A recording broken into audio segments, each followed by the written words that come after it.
ഇപ്പോൾ തനിച്ച് താമസിക്കുന്ന നയനെയും അതുവ്രതനെയും ആദർശിനെയും കൊന്നുകളഞ്ഞു.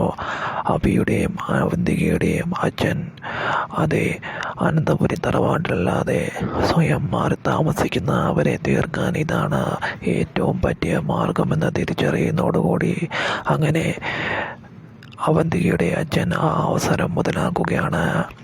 രാത്രി ആളുകളെയും കൂട്ടി ചെന്നായിരുന്നു അവരെ തീർക്കുന്നത്. അനന്തപുരി തറവാടിൻ്റെ താളം തെറ്റിക്കാനും ആദർശ് എന്ന വൻമരത്തെ വീഴ്ത്താനും അതിലൂടെ മൂർത്തിയെ വീഴ്ത്താനുമായിരുന്നു അയാളുടെ പദ്ധതി.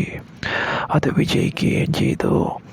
ആളുകളെ കൂട്ടി ചെല്ലുന്നത് കൊണ്ട് ആദർശ് തടയാൻ ശ്രമിക്കുന്നുണ്ടെങ്കിലും അവരുടെ ബലത്തിന് മുൻപിൽ ആദർശിനെ പിടിച്ചു നിൽക്കാൻ കഴിയുന്നില്ല.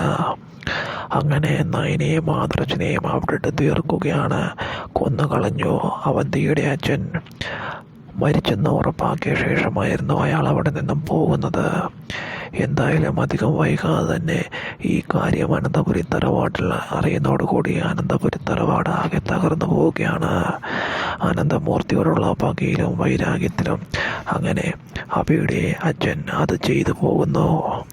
അതേ അനന്തപുരി തറവാടിനെ തകർക്കാൻ ഇതിലും വലിയ മാർഗമില്ലെന്നും ആദർശം ജീവിച്ചിരുന്നു കഴിഞ്ഞാൽ എല്ലാം കണ്ടെത്തുമെന്നും